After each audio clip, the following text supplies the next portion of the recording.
സംസ്ഥാനത്ത് വേനൽ മഴയ്ക്ക് സാധ്യത. തെക്കൻ കേരളത്തിലും മധ്യ കേരളത്തിലും ഇന്നും നാളെയും ഒറ്റപ്പെട്ട ശക്തമായ വേനൽ മഴയ്ക്ക് സാധ്യതയെന്ന് കേന്ദ്ര കാലാവസ്ഥാ വകുപ്പ് പ്രവചിക്കുന്നു. ഇന്ന് 5 ജില്ലകളിലും നാളെ 3 ജില്ലകളിലും യെല്ലോ അലർട്ട് പ്രഖ്യാപിച്ചു. തിരുവനന്തപുരം, കൊല്ലം, പത്തനംതിട്ട, കോട്ടയം, ഇടുക്കി ജില്ലകളിലാണ് ഇന്ന് യെല്ലോ മുന്നറിയിപ്പ് നൽകിയിരിക്കുന്നത്. പത്തനംതിട്ട, കോട്ടയം, ഇടുക്കി ജില്ലകളിൽ നാളെ യെല്ലോ മുന്നറിയിപ്പ് നൽകി. മലയോര മേഖലകളിൽ ഇടിമിന്നലോട് കൂടിയ കൂടുതൽ മഴ ലഭിക്കാൻ സാധ്യതയുണ്ട്. കേരള, ലക്ഷദ്വീപ് തീരങ്ങളിൽ ഇന്നും നാളെയും മത്സ്യബന്ധനത്തിന് വിലക്കേർപ്പെടുത്തി.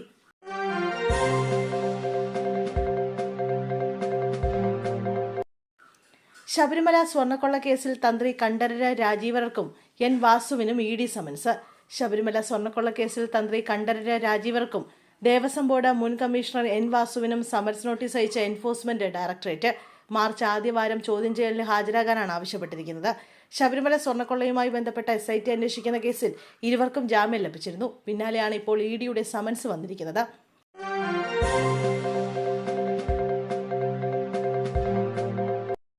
വീണ ജോർജിന്റെ വീട്ടിൽ യൂത്ത് കോൺഗ്രസ് പ്രവർത്തകരുടെ മിന്നൽ പ്രതിഷേധം. വണ്ടാനം മെഡിക്കൽ കോളേജ് ആശുപത്രിയിൽ രോഗിയുടെ വയറ്റിൽ ശസ്ത്രക്രിയാ ഉപകരണം കുടുങ്ങിയ സംഭവത്തിൽ പ്രതിഷേധം ശക്തം.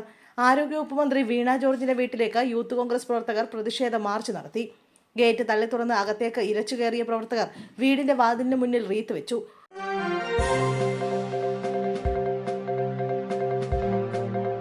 വയറ്റിൽ ശസ്ത്രക്രിയാ ഉപകരണം കുടുങ്ങിയ സംഭവം.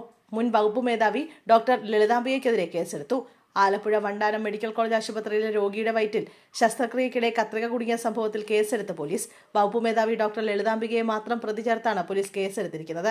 ശസ്ത്രക്രിയ നടത്തിയ ഡോക്ടർ ഷാഹിദയോ മറ്റുള്ളവരോ പ്രതികളല്ല. മനുഷ്യജീവനും വ്യക്തിസുരക്ഷയ്ക്കും അപകടകരമായ വിധം പ്രവർത്തിച്ചെന്നാണ് FIR-ൽ പറയുന്നത്. BNS 125, 125A വകുപ്പുകളാണ് ചേർത്തിരിക്കുന്നത്.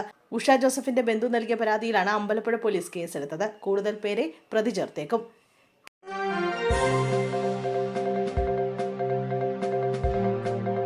KSRTC കണ്ടക്ടറെ പരിക്കേൽപ്പിച്ച കേസിൽ പ്രതി പിടിയിൽ. കൊല്ലത്ത് KSRTC കണ്ടക്ടറെ യാത്രക്കാരൻ കടിച്ചു പരിക്കേൽപ്പിച്ചു. കൊല്ലം ഡിപ്പോയിലെ കണ്ടക്ടർ മുഖത്തറ സ്വദേശി വിനുവിന് നേരെയാണ് ആക്രമണം ഉണ്ടായത്.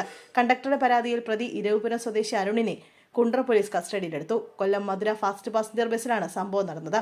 കേരളപുരത്ത് ബസ് എത്തിയ സമയത്ത് അരുൺ ചവിട്ടുപടിയിൽ നിൽക്കുകയായിരുന്നു. കണ്ടക്ടർ വിനു യുവാവിനോട് ചവിട്ടുപടിയിൽ നിന്നും മുകളിലേക്ക് കയറി നിൽക്കാൻ ആവശ്യപ്പെട്ടു. ഇതാണ് അരുണിനെ പ്രകോപിപ്പിച്ചത്. ഇയാൾ കണ്ടക്ടറെ മർദ്ദിക്കുകയും കടിച്ച് പരിക്കേൽപ്പിക്കുകയും ചെയ്തെന്നാണ് സഹയാത്രികരുടെ അടക്കമൊഴി. പരിക്കേറ്റ കണ്ടക്ടറെ വഴിമതി ആശുപത്രിയിലേക്ക് മാറ്റി. ഇതോടെ ബസ് വഴിയിൽ കിടന്നു. പകരം കണ്ടക്ടറെ എത്തിച്ചാണ് ബസ് യാത്ര തുടർന്നത്. പോലീസ് സ്ഥലത്തെത്തിയ പ്രതി അരുണിനെ കസ്റ്റഡിയിലെടുത്തു. ഇയാൾക്കെതിരെ ജാമ്യമില്ലാ വകുപ്പുകൾ പ്രകാരം കേസെടുത്തതായാണ് വിവരം.